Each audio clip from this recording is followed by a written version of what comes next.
시편 111편부터 118편까지 똑같은데 앞에 1절 앞에 할렐루야 이렇게 시작이 돼요. 그래서 이 시를 할렐루야 시다, 할렐루야 시라고 합니다.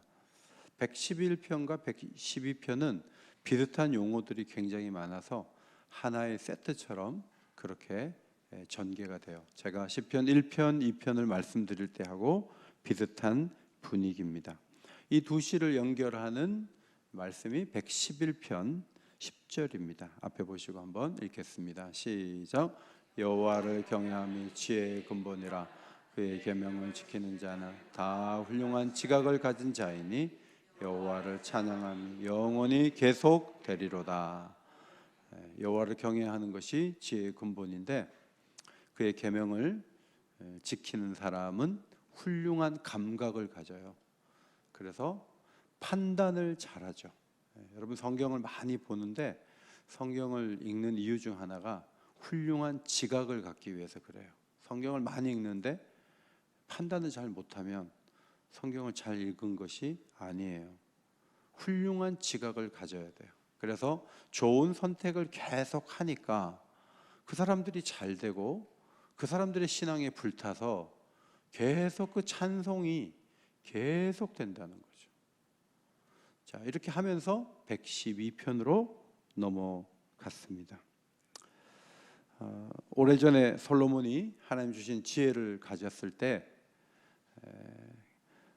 스바 여왕이 와서 어떻게 이런 부를, 이런 지혜를 갖게 됐는가 하고 굉장히 감탄했죠. 그러니까 하나님의 계명을 지키는 자는 훌륭한 판단력을 갖고 있으면서 주변에 소문나는 사람이 될 수가 있다. 그것을 성경이 가르쳐주고 있어요. 오늘 본문 1절 여호와를 경외하며 그의 계명을 크게 즐거워하는 자는 복이 있도다 그랬어요. 하나님 계명을 즐거워하는 자가 복이 있다. 즐거워하니까 성경을 많이 읽겠죠. 그리고 이 말씀대로 사는 것이 기쁨인 거예요. 그 사람이 복이 있다. 이 즐거워한다는 이 단어가 창세기에서 처음 쓰인 것이 누구에게 쓰였냐면 야곱에게 쓰였어요. 야곱이 먼 길을 가서 이제 우물물에서, 우리나라도 그렇고 이 우물가에서 역사가 일어나잖아요. 그래서 예쁜 처자를 하나 만났는데 라헬이었어요. 라헬을 달라고 장인되는 라반에게 얘기를 하니까 일을 하라는 거예요. 그래서 7년 동안 너의 품삯이 신부를 얻을 지참금이다. 그래서 야곱이 그 라헬을 얻는 것을 즐거워하는 거예요. 라헬을 사랑한다고 번역돼 있어요. 라헬을 너무너무 사랑했기 때문에 7년을 수일같이 여겼다. 그렇게 성경에 기록돼 있어요. 사실 당시 야곱은 먼 길을 왔잖아요. 낯선 곳에 적응해야죠. 외삼촌 거짓말 자주 하니까 품삯 바꾸죠. 굉장히 힘들었을 거예요. 혹시 또 형님이 올지도 모른다 하고 긴장도 됐을 것이고 이런저런 어려운 마음을 계속 가졌을 거예요. 그런데 그 7년을 수일처럼 보낼 수 있었던 유일한 이유가 뭐냐면 라헬을 사랑했어요. 라헬이 내 아내가 되면 나는 지금 죽어도 좋아 할 정도로 밤에 추위를 무릅쓰고 낮에 더위를 무릅쓰고 열심히 일을 했어요. 수일처럼. 그 힘이 뭐냐면 사랑이거든요. 그러니까 야곱이 라헬을 사랑하는 것처럼 주의 계명을 크게 즐거워하고 사랑하는 사람이 복이 있다. 그렇게 고백을 하고 있습니다. 이 단어는 신명기 33장에도 사용된 것을 볼 수 있는데 신명기 33장 29절 아슈레라는 복이 있다는 단어가 신명기 33장 29절에 사용되어 있어요. 이스라엘이여 너는 행복한 사람이로다. 자, 복이 있다라는 말은요 행복하다 그런 의미예요. 행복하다. 왜 이스라엘 백성 12지파가 왜 복이 있는가? 신명기 33장을 읽어보면 여호와의 구원을 너같이 얻은 백성이 누구냐? 그는 너를 돕는 방패시오 내 영광의 칼이로다. 칼이시로다. 영원한 하나님이 그들의 처소가 되시고 고대에는 안전 문제가 제일 큰 문제인데 하나님이 이 문제를 해결해 주시면서 그의 팔이 그들 아래에 있어 대적을 쫓아내시며 멸하게 하시는 혜택을 누리기 때문에 이스라엘이여 너는 행복한 자로다, 행복한 사람이로다, 그렇게 모세가 축복했어요. 이 복이 있다는 이 아시레라는 단어는 만족하다 이렇게도 번역이 돼요. 하나님 계명을 사랑하는 사람은 하나님 말씀대로 살 줄 알고 하나님 말씀대로 살면 하나님이 좋은 길로 인도하시니까 만족이 있는 거예요. 그러면 행복하죠. 여러분이 지금 사는 남편에 대해서 만족하십니까? 남편이 좀 못나서 만족스럽지 않아요, 이렇게 말할지도 모르지만 어쩌면 내가 충분히 만족할 수 있는 은혜를 받지 못해서 그런 생각을 할 수도 있는 거예요. 사실 우리 주변에는 좋은 걸 다 가지고 있어요. 그런데 만족이 없어요. 우리가 보기에는 저 사람 너무 좋겠다 하는데 하나도 안 좋대요. 그거는 그 사람에게 영적인 존재이기 때문에 뭐 세상적인 것들을 채워준다 그래서 만족이 올 것 같지만 사실은 그렇지 않아요. 그런데 말씀을 즐거워하는 것은 말씀을 따라 사는 게 짐이 아니라 특권인 거죠. 오늘 금요기도에 오실 때 발걸음이 무거웠어요, 가벼웠어요? 가벼웠다면 축복받은 사람이에요. 겨우 오셨다면 좀 아쉽죠. 여호와의 계명을 즐거워하는 자가 몇 가지 축복을 누린다고 고백하고 있는데 2절을 보면은 그의 후손이 땅에서 강성하며 그랬죠. 그들의 후손이 땅에서 강성하게 된다. 후손이 잘 된다는 얘기예요. 자, 이것은 두 가지 의미가 있어요. 하나는 아버지가 잘했더니 아들이 축복을 받은 거예요. 아버지가 뿌린 것을 아들이 거둘 수도 있어요. 또 한편으로는 이 후손들도 하나님의 계명을 따라 사니까 하나님이 그들에게도 복을 주셔서 아버지도 강성해지고 후손들도 강성하게 되는 그런 축복이 이어진다는 의미도 되는 거예요. 신자의 유업은 자기가 잘 살아서 자신이 복받게도 하는 것이지만 자손들이 하나님의 법을 잘 지킴으로 하나님 뜻대로 사는 사람이 되도록 만들어서 그들이 삶의 현장에서 하나님이 공급자가 되시고 은혜 주시는 분이 되어서 그들이 넘치도록 받는 것이 너무너무 중요하죠. 여기 금요기도에 자녀들 데리고 오시는 분들은 정말 잘하시는 거예요. 자녀들을 데리고 뭐 초등학생인데 옆에 앉히는 거예요. 그리고 그 아이가 기도하는 법을 배우는 거예요. 엄마가 기도할 테니까 너는 집에서 텔레비 봐도 돼. 엄마가 2배로 기도해주고 올게. 그리고 오시는 것보다는 그 아이로 하여금 같이 기도하고 같이 성경 읽고 같이 움직인 거예요. 저희 손주 보니까 2돌 반 정도 되는데 기도문을 벌써 외웠어요. 자기가 하는 기도문이 있어요. 입만 벌면 뭐 얘기하는데 제가 보기엔 말이 안 되지만 기도문이 있어요. 근데 야, 제가 보기에 24개월, 한 30개월 되면요 기도를 할 수가 있어요. 외워가지고 아멘도 얼마나 잘하는지 몰라. 그렇게 해서 그 아이가 기도하는 법을 배우고 주일날 교회 나가는 법을 배우고 하나님께 드리는 법을 배우고 정직하게 사는 법을 배우고 교회 사랑하는 법을 계속 배우도록 하는 거예요. 그래서 그 아이가 아버지가 특별히 뭐 요새 내가 기도를 안 했더니 네가 어렵냐 그런 말 할 게 없어요. 걔가 기도하는데 걔가 하나님을 찾고 걔가 하나님 말씀대로 사는 사람이 되는 거예요. 그러면 그 아이가 그렇게 하면 그 아이는 잘 될 수밖에 없어요. 근데 그 아이가 그 아들도 그렇게 가르쳐요. 그렇게 되면 그 가문이 강성한 사람들이 이어지는 믿음의 훌륭한 가문이 되는 거예요. 그런 은혜가 우리에게 있기를 소원합니다. 여기 복이 있다는 단어는 1절에 복이 있다는 단어하고 다른 단어를 썼어요. 에보라크라는 단어를 썼는데 이 복이 있다는 이 단어는 창세기에 가면 하나님이 첫째 날 둘째 날 복을 주시되 하면서 말씀하실 때 이 에보라크라는 단어를 쓰고 또 생육하고 번성하라 복을 주시되 생육하고 번성하라 할 때 이 복을 주시되 이 단어 똑같은 단어를 사용한 거예요. 그러니까 그 자손이 하나님이 넘치는 복을 주셔서 강성한 후손을 이루게 되는 거죠. 이제 우리가 75주년을 맞이하게 되는데 어긴교회가 진정한 복이 있다면 무엇이 복일까요? 우리 교회가 정말 복된 교회가 되려면 10년 후가 더 좋은 교회, 그 다음에 50년 후가 더 좋은 교회, 100년 후가 좋은 교회, 계속 안 하면 200년 할 거예요. 300년. 하나님께서 복을 점점 더 주셔서 교회가 후대로 갈수록 은혜가 있고 넘치는 축복을 받는 거죠. 사실 이 교회는 안 되도록 하려고 만드신 게 아니에요. 교회 수명이 있다고 해요. 교회에 대한 공부를 해보면 선교적으로 교회가 수명이 있다 그래요. 그러나 교회는 사실은 궁극적으로 잘 되도록 설계가 됐어요. 교회가 웬만큼 망치지 않고서는 교회가 안 될 수가 없어요. 교회는 정말 우리가 하나님 앞에서 온전하게만 잘 서주면 하나님이 교회를 잘 되게 할 국리를 갖고 계시기 때문에 우리는 잘 될 수밖에 없는 교회인 것이죠.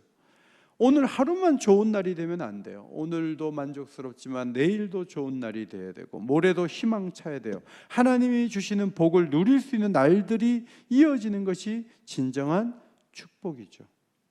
저는 아버지가 하나님의 계명을 따라 만족하는 가정이 그 자손이 또 복을 받는 가정들, 여러분의 가정들이 되시기를 주의 이름으로 축원합니다. 두 번째 특징은 3절, 부와 재물이 그의 집에 있으며 그의 공의가 영구히 서 있으리로다. 하나님이 축복을 하시잖아요. 그리고 그 계명을 즐거이 하고 그 자손이 또 그 계명을 좋아하고 사랑하고 그러면 궁핍이 물러가요. 궁핍이 물러가요. 이게 하나님의 축복이에요. 우린 너무 불교적인 청렴 사상이 강해요. 사실은 하나님이 부와 재물을 그 후손에게 주시는 거예요. 그래서 믿음의 대가 3대, 4대 가면서 하나님이 부와 재물을 주시는 것들을 눈으로 보는 게 사실은 정상적인 거예요. 물론 사업에 실패할 수도 있고 일시적인 어려움이 올 수도 있지만 신앙생활을 계속 하는데 막 아버지는 가난했고 아들은 더 가난하고 그 다음 때는 막 먹고 살지도 못하고 하나님이 그런 식으로 몰아가지 않아요. 하나님이 많은 것을 주세요. 그래서 우리 교회 비전이 잘못된 게 아니에요. 우리 교회는 물된 동산 같은 교회예요. 우리 교회를 거쳐가고 우리 교회와 함께하고 우리 교회를 바라보고 우리 교회와 조금이라도 같이 있다면 하나님의 은혜를 누릴 수 있는 교회를 만들자. 그것이 우리 오긴교회 성도들이 오랫동안 기도 카드 내가지고 우리가 정한 비전 선언문에 담겨있는 첫 번째 문장이에요. 물된 동산 같은 교회가 되는 것. 그게 뭐냐면 부와 재물이 끊어지면 안 돼요. 하나님이 넘치도록 주시는 거죠. 제가 총신대학에 가보니까 교회들 가운데 막 3억을 갖다 이 학교에 기부금을 냈는데 어떤 교회는 10억을 냈더라고요. 뭐 그 교회가 돈이 뭐 쓸 데가 없어서 거기다 학교에다 갖다 줘요? 아니에요. 그 교회는 재정이 넘치는 거예요. 그리고 선한 일을 많이 하는 거예요. 학교만 하는 게 아니에요. 막 지역 사회에다가 막 넘치게 부어주는 거예요. 부산의 수영로 교회는 부산에 선교사님이 오시면 무조건 호텔 잡아줘요. 무조건 지역장 나가서 식사 대접해줘요. 그리고 교통비도 줘요. 선교국으로 연락된 분을 빈손으로 보내지 않는다. 부산에 오신 선교사는 누구든지 우리는 섬긴다. 그런 재정이 있어요. 그런데 그 교회는 재정이 점점 많아져가지고 여러분 그게 무슨 타락한 게 아니에요. 하나님이 부와 재물을 주실 수 있어요. 그런데 그거를 혼자 잘 쓰고 잘 누리라고 주는 게 아니에요. 오늘 본문 말씀 잘 보면 4절에 보면 그는 자비롭고 긍휼이 많으며 의로운 이로다. 자, 이 사람은 부와 재물이 많은데 긍휼도 많아요. 그러니까 하나님이 이 말씀대로 잘 사는 사람들에게 많은 것을 맡기는 거예요. 5달란트를 맡기는 것처럼 많은 것들을 맡겨가지고 긍휼을 가지고 베푸는 사역을 하라고 하시는 건데, 이 사람이 말씀대로 사는 사람이라 부와 재물을 자기만 위해 쓰는 사람이 아니에요. 그렇게 양털 깎는 때 다윗이 좀 도와달라고 400명 먹을 것 좀 달라고 그러는데 그걸 냉철하게 거절하면서 이 세 아들이 누구냐 그러면서, 나발이라는 사람이 부와 재물이 넘치지만 국률이 없는 사람이에요. 얼마나 혹독하고 얼마나 악하고. 그런데 하나님의 계명을 지키는 사람은 마음속에 불쌍한 마음이 있고 베풀기를 좋아하고 하나님이 자신에게 주신 것을 나누어 주는 것을 기쁨으로 여기는 사람이에요. 이것이 하나님이 주시는 놀라운 은혜인 것이죠.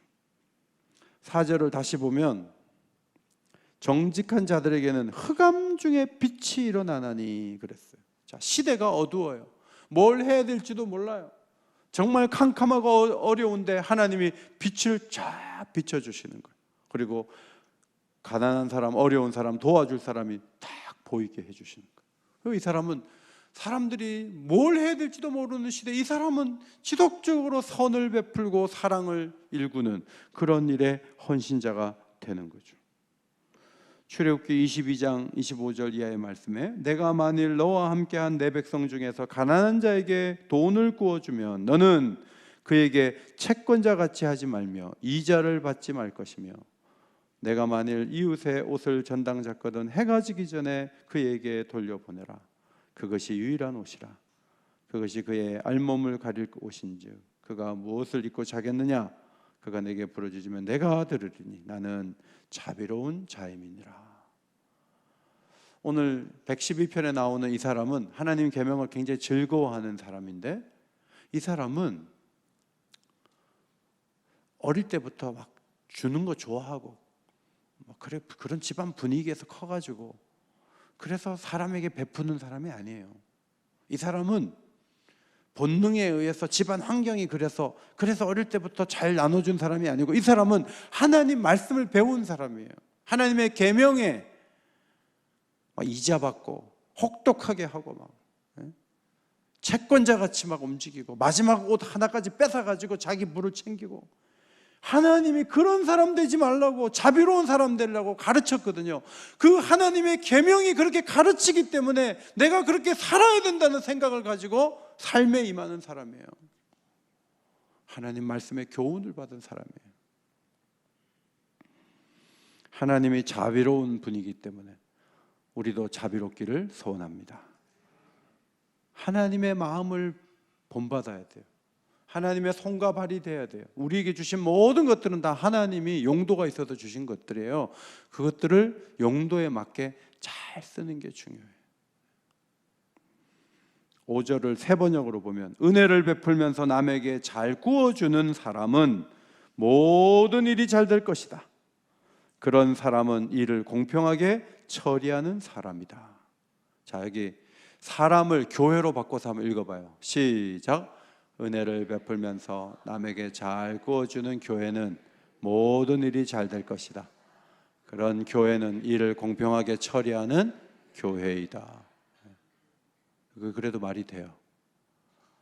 여러분, 모든 일이 잘 되고 싶어요? 그러면 베풀면 하나님이 축복하실 줄 믿습니다. 하나님이 용도에 맞게, 너는 은사가 있는데 그 은사를 그렇게 잘 쓰니까 내가 더 축복해 줄게. 너는 그렇게 잘 베푸니까 내가 더 도와줄게. 하나님이 모든 일을 잘 되게 해주시는 거예요. 진정한 공평은 뭐예요? 도움을 받아야 될 사람이 도움을 받아야 할 그 시점에 도움을 받는 게 공평한 거예요. 예수님이 그런 사역을 이어가셨어요. 이 세상에 오셨을 때 병든 사람도 많고 가난한 사람도 많고 말씀을 듣고 집에 가는데 배고파갖고 중간에 쓰러질 것 같아. 그래가지고 기적의 떡을 먹이신 거 아니에요. 주님이 그렇게 행하신 모든 사역은 공평한 사역이에요. 공평하게 일을 하시는 거예요.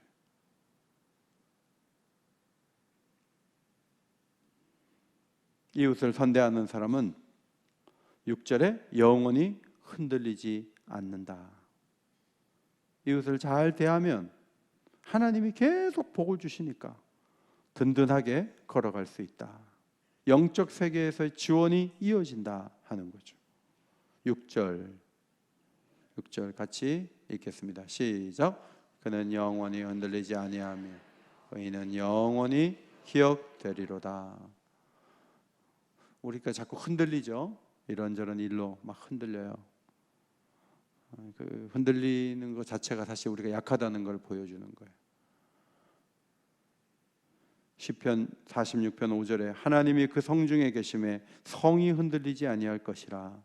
새벽에 하나님이 도우시리로다. 새벽에 도우신다는 말은 하루에 아침에 일찍 도와준다는 말도 되지만 아무도 도와줄 수 없는 그 시각에도 하나님이 도와주시는 거예요.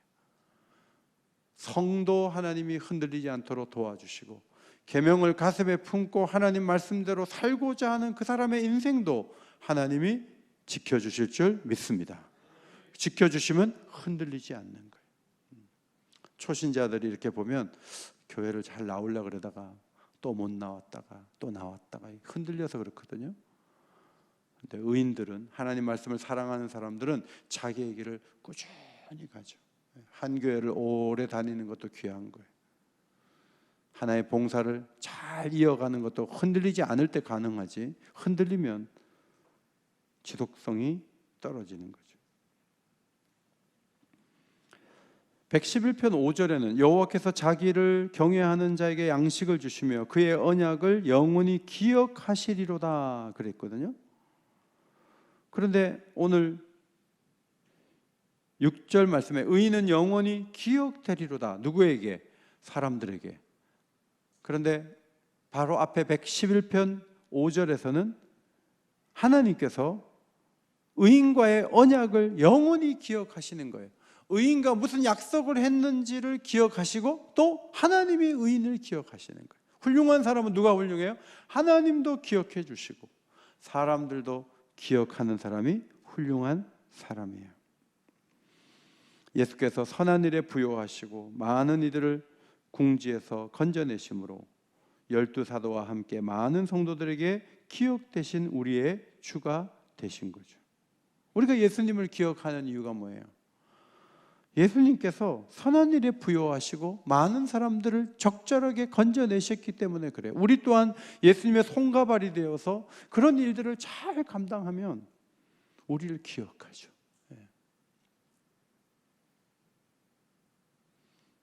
한국에서 교회 리더들이 그 한인교회에 갔는데, 목사님 그 헌금 봉투 있습니까? 그래서 거기 한인교회 목사님이 헌금 봉투 주니까 거기다가 헌금을 해가지고 딱 드렸대요.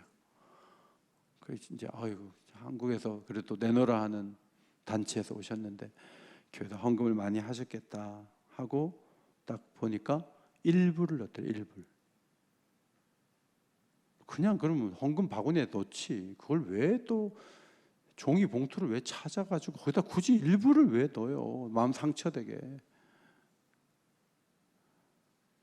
그분도 오랫동안 기억됩니다. 기억이 되지. 우리는 선교지 가면요 1,000불씩 드리고 와요. 1,000불씩. 한 주 동안 그렇게 애썼는데 1,000불도 안 주고 그냥 어떻게 와요? 고마운 표현을 하고 와야지. 근데 굉장히 그걸 고마워하는 걸로 보면 단기 선교 가가지고 선교사들 막 고생시키고 그냥 오는 것 같아. 그런 법이 어디 있어요? 그렇게 차 타고 그렇게 먼 길을 가고 어려운 일 준비해주고 다 했는데 더 많이 주고 와야지. 어떤 사람으로 기억되느냐 매우 중요해요. 사람들도 잘 좋은 사람으로 기억해야 돼요. 하나님도 우리를 잘 기억해 주셔야 돼요. 그래야 우리가 잘 사는 거예요. 7절에 그는 흉한 소문을 두려워하지 아니하며 여호와를 의뢰하고 그의 마음을 굳게 정하였도다. 여기 흉한 소문은 나쁜 소식을 말해요. 전화를 받았는데 나쁜 소식이 들릴 수 있고, 친구에게 들어보니까 나한테 그렇게 나쁜 얘기가 돌더라 하는 얘기를 들을 수도 있어요. 또 누군가 나를 해치겠다는 어떤 모함, 위협적인 말을 들을 수 있어요. 보통 그런 말을 들으면 두려움에 휩싸여요. 그런데 이 사람은 하나님 말씀에 다 그냥 마음을 두고 그 말씀대로 사는 사람이니까 누가 나한테 뭐 이상한 얘기를 한다, 안 좋은 소식이 들린다 해도 이 사람은 두려움이 없는 거예요. 담대한 사람이 되는 거예요. 이것이 하나님을 믿는 사람의 특징이죠. 일반적으로는 뭐 건강해도 높은 자리에 있어도 얼마나 두려운지 몰라요. 모든 것이 들통났습니다. 빨리 피하십시오. 그냥 무작위로 했더니 많은 사람이 없어졌대요. 두려워가지고 뭐 잘못한 일이 있었나 봐요. 그런데 이 사람은 흉한 소문을 두려워하지 않아요. 왜? 하나님을 의뢰하고 그 마음을 굳게 정했기 때문에. 자, 나쁜 소식이 들려도 어떻게 두려워하지 않을 수 있는가? 자, 시편 27편 3절에 보시면 다윗의 고백인데, 군대가 나를 대적하여 진칠지라도 내 마음이 두렵지 아니하며. 뭐 실제로 다윗은 사울의 군대가 포위해가지고 고통을 준 경험도 있는데, 이건 정말 자기 경험을 따라서 시를 적은 것 같아요. 전쟁이 일어나 나를 치려고 해도 나는 태어날 수 있다. 왜? 하나님이 그 수많은 어려움 속에서 자기를 건져줬기 때문에 그런 힘이 있다는 거죠. 그런데 다윗이 그냥 소식을 들어도 나는 괜찮아 이게 아니고 또 하나 부가할 교훈이 있어요. 그게 18편 6절이에요. 시편 18편 6절 같이 읽겠습니다. 시작. 내가 환난 중에서 여호와께 아뢰м 나의 하나님께 부르짖었더니 그가 그의 성전에서 내 소리를 들으시며 그의 앞에서 나의 부르짖음이 그의 귀에 들렸도다. 하나님하고 소통이 되니까 안 두려워하는 거예요. 하나님께 기도한 거예요. 하나님 도와주세요. 전쟁이 일어났어요. 나를 치어서 죽이려 그래요.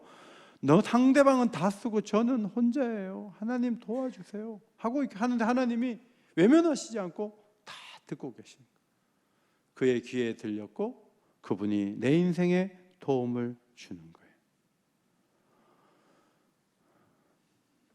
건강검진하고 전화 드릴게요. 전화 받았는데 충격적인 전화 받을 수 있잖아요. 전 2주 입원하고 나오는데 의사가 암치수가 너무 높다. 혈액 검사하고 가라.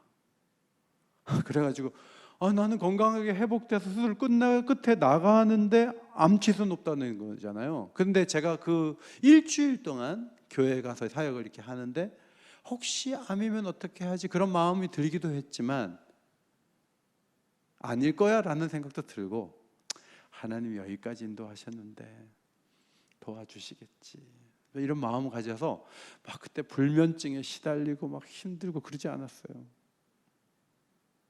그래서 병원에 일주일에 갔더니 그게 아파가지고 올라갔던 건데 뚝 떨어졌다. 그래서 내가 의사한테 그랬어요. 내가 그럴 줄 알았다고.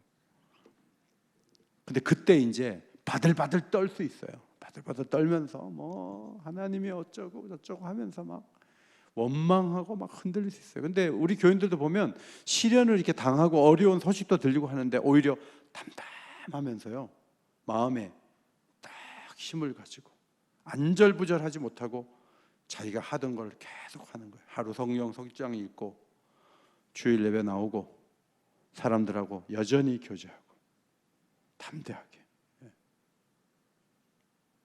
가끔은 마지막 신방을 갈 때가 있어요. 근데 이제 곧 가셔야 되는데 장로님 한 분이 눈빛으로 담대하게 준비가 됐다고 그러면서 막 후회하거나 막 소리치거나 원망하거나 그러지 않고 고개를 끄덕이면서 눈과 눈이 얘기하는 거예요. 근데 장로님이 저에게 자신은 믿음이 있다는 그 확신을 저에게 하시더라고요. 사인을 보내시더라고요. 콧줄 안 하겠다. 콧줄하면 사실 수 있는데 콧줄 안 한다. 그리고 떠나셨어요. 엄청 담대하신 분이에요. 자, 그렇게 되려면 기도하고 준비가 안 되면 하나님 말씀대로 사는 것이 즐거움이 되고 하나님의 그 축복의 흐름이 후손에까지 퍼져나가고 하나님이 역사하셔서 원하시는 대로 내게 주신 것들을 마음껏 쓰고 그런 움직이는 삶의 사이클이 무너지는 사람은 어려움이 오면 좌절해요. 그리고 바들바들 떨어요. 그럴 수밖에 없어요. 그러나 말씀의 이 굴레 속에서 함께 움직이다 보면 뭐 어려움이 와도 뭐 여기까지인 거지 뭐. 담대하게 받아들이고 앞으로 나가는 거예요. 그게 신자의 삶인데, 오늘 이분은, 이 112편 기자는 충분히 기도한 사람이다, 그런 생각이 들어요. 자, 이 사람은 좀 더 세게 나갑니다. 8절을 보세요. 그의 마음이 견고하여 두려워하지 아니할 것이다. 자, 아까 두려워하지 않는다는 얘기를 왜 또 합니까? 그런데 그 다음에 기가 막혀요. 그의 대적들이 받는 보응을 마침내 보리로다. 이 사람 뭐 보복심 있나? 아니요. 이 사람은요, 틀린 것에 대해서는 하나님이 바로 잡으신다는 확신을 가진 거예요. 그래, 시간을 두고 보자. 내가 지금은 너희들한테 공격을 당하지만 하나님이 너희들 가만히 안 둔다. 내가 그 보응을 다 볼 거야. 이게 무서운 사람이에요. 그 정도로 담대한 거예요. 쫄아가지고 뭐 나 어떡해, 이게 아니에요. 얼마나 담대한지, 나를 공격해? 그래, 너희들이 어떻게 되는가 내가 앞으로 볼게. 아주 담대하게 딱 보는 거예요. 마침내 보리로다. 모르드게가 하만이 막 거들막거릴 때 모르드게가 인사도 안 했어요. 근데 모르드게 마음속에는 하만이 2인자, 제국의 2인자지만, 그러나 모르드게 마음속에 어쩌면 하만 너는 무너진다는 확신이 있었는지도 몰라요. 그렇지 않고서는 그렇게 담대할 수가 없어요. 모르드게는 담대하게 하만에게 맞섰어요. 그런데 결국 하만이 모르드게를 달려고 하는 그 장대에 누가 달려요? 모르드게를 달려고 했는데 자기가 달렸다. 그 장대에 달면 뭐 모르드게가 못 받겠어요? 그거 다 높이 달았는데 그거를 보게 되는 거죠. 히브리서 10장 5절 35절. 그러므로 너희 담대함을 버리지 말라. 자, 담대함이 큰 상을 얻게 하는 힘이라는 거예요. 담대함이 없으면 뒤로 물러가는 거예요. 지난주도 금요기도에 없었어요. 오늘 금요기도에 안 나와. 한 달 내내 기도 안 해. 담대함 다 사라져요. 그냥 교회를 다닐까 말까 정도로 떨어질 수도 있어요.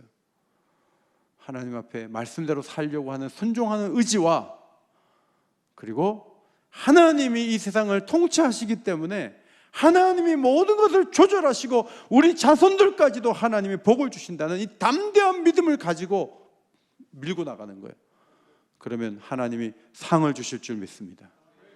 이 큰 상을 받을 수 있어야 돼요. 지금 우리 성도들에게 가장 약한 부분은 담대함이 부족한 거예요. 어려운 얘기 하기 싫어하고, 복음 전하는 거 부끄러워하고, 담대하게 앞으로 나가면 되는데 작은 일에도 흔들리고, 그것이 기도 부족일 수 있어요. 하나님 말씀대로 사는 힘의 부족에서 온 것일 수도 있어요. 코로나 시대에 그렇게 교회를 핍박하고 교회를 무시하고 함부로 말하고, 그 사람들이 멀쩡하지 않아요. 하나님이 다 갚아주세요. 베드로후서 2장 9절로 11절에 주께서 경건한 자는 시험에서 건지실 줄 아시고 불의한 자는 형벌 아래에 두어 심판날까지 지키시며 특별히 육체를 따라 더러운 정욕 가운데서 행하며 주관하는 일을 멸시하는 자들에게는 형벌할 줄을 아시느니라. 자, 주관하는 자를 멸시하고 비방하고 이런 사람들, 이들은 당돌하고 자긍하며 떨지 않고 영광 있는 자들을 비방한다고 그랬어요. 그런데 베드로 사도가 뭐라 썼냐면, 더 큰 힘과 능력을 가진 천사들도 비방하지 않는다는 거예요. 훨씬 정결하고 훨씬 강력한 힘을 가진 자들도 영광 있는 자들을 비방하지 않는다. 함부로 비방하는 것은 형벌을 받을 일이에요. 오늘 시편 기자는 너희들이 나한테 그래?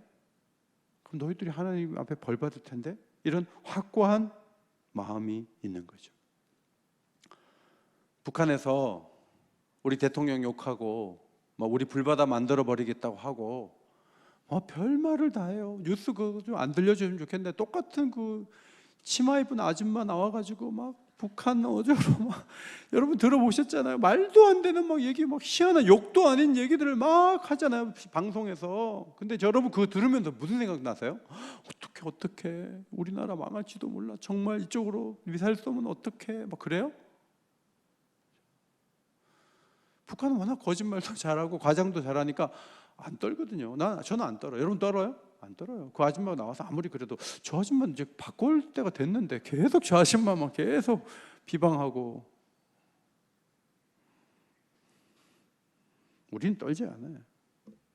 중요한 것은 담대함을 버리지 않고 우리가 배운 그 길을 걸어가는 거죠. 자, 9절. 그가 재물을 흩어 빈궁한 자들에게 주었으니 그의 의가 영구히 있고 그의 뿔이 영광 중에 들리리로다. 자, 이 사람은 자기가 계명대로 사는데 잘 베푸는 거예요. 빈궁한 자들에게 계속 주는 거예요.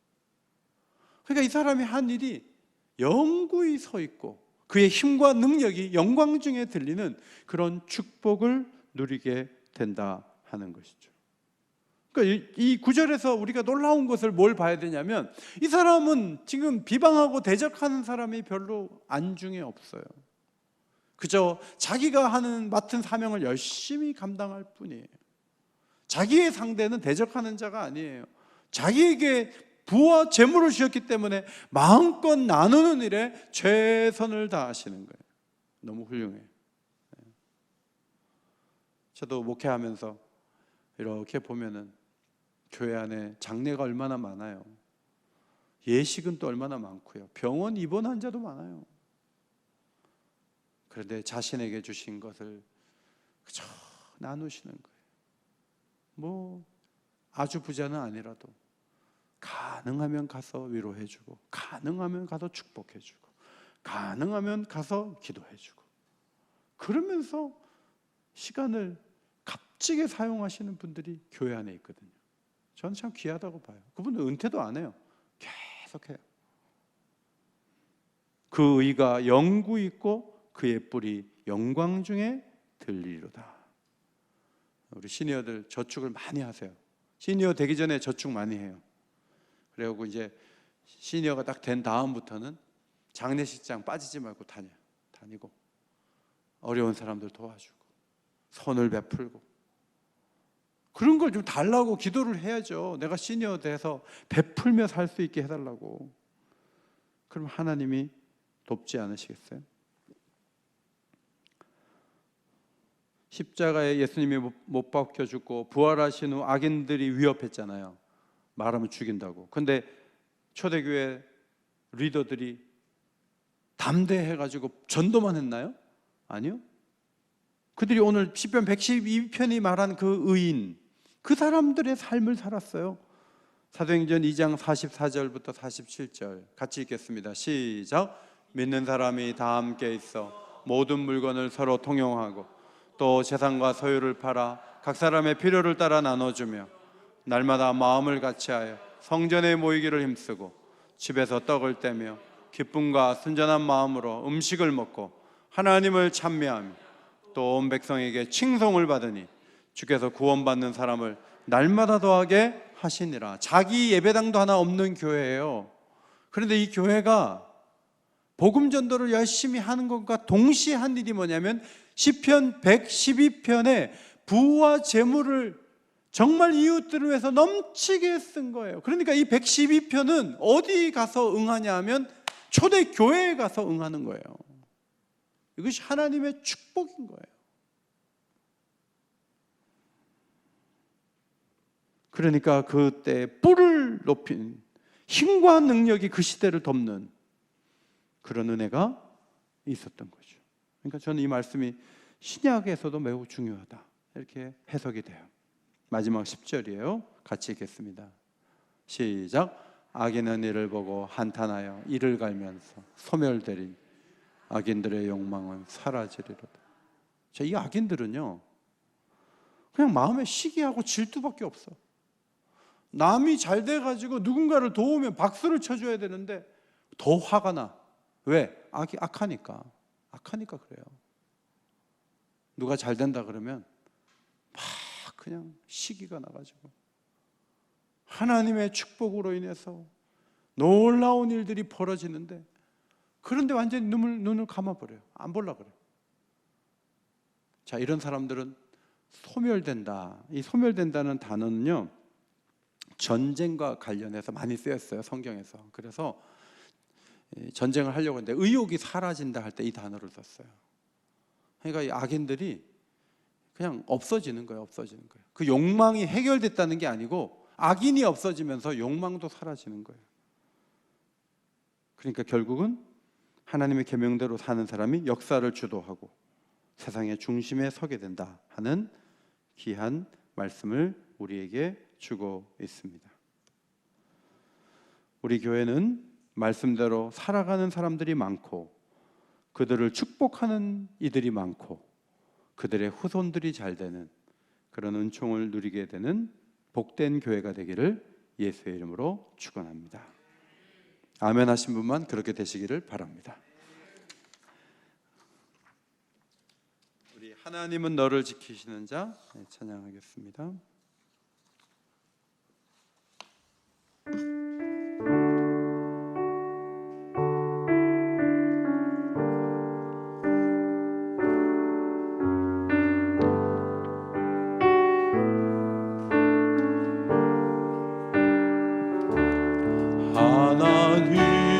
하나님은 너를 지키시는 자 너의 우편에 그늘 내시니 낮에 해와 밤에 달도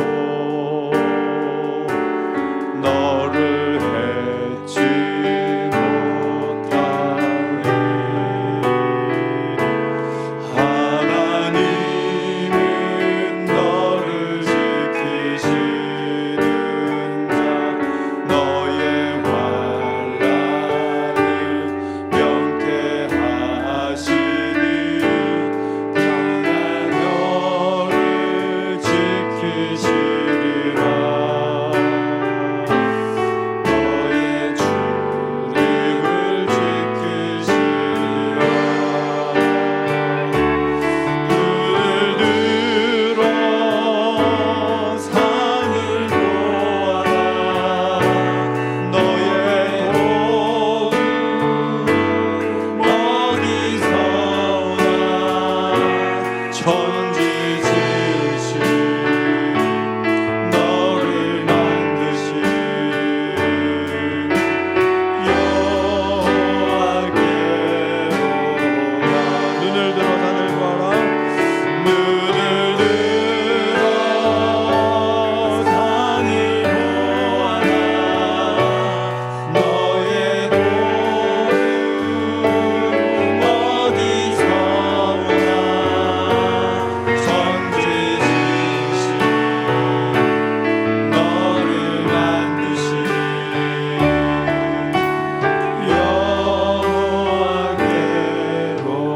여호와께로다. 주의 말씀 앞에 선 찬송 한 장 더 드릴까요? 아까 마지막 불렀던 찬양 주의 말씀 앞에 선.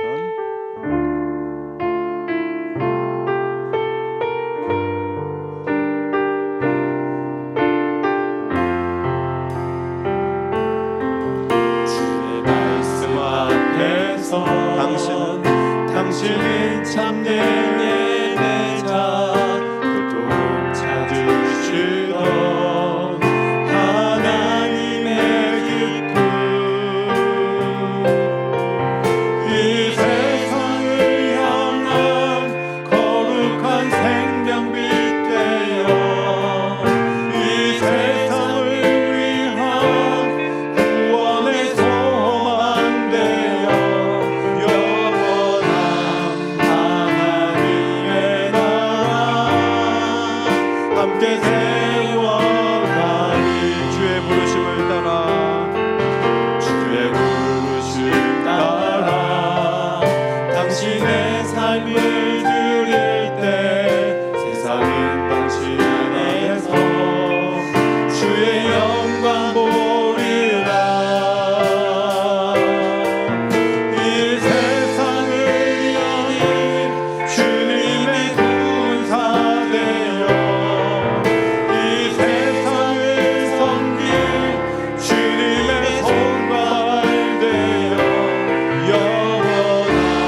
기도 제목 말씀드리겠습니다. 하나님 말씀대로 사는 것을 즐거워하고 만족하는 사람이 되도록. 두 번째, 후손이 강성하게 되고 부와 재물을, 은사를 베푸는 데 사용할 수 있도록, 그런 가정과 교회가 되도록. 세 번째, 나쁜 소식은 매일 들려와요. 두려워하지 않도록. 그리고 하나님이 악인들을 가만히 안 둘 거야, 이런 확신을 가지고 오히려 역사를 주도하시는 하나님 편에 서서 담대하게 앞으로 나아갈 수 있는 믿음을 갖도록 이 세 가지 기도 제목 놓고 우리 주님 이름 한번 부르짖고 기도합니다. 주여, 존귀하신 하나님 아버지 감사합니다. 오늘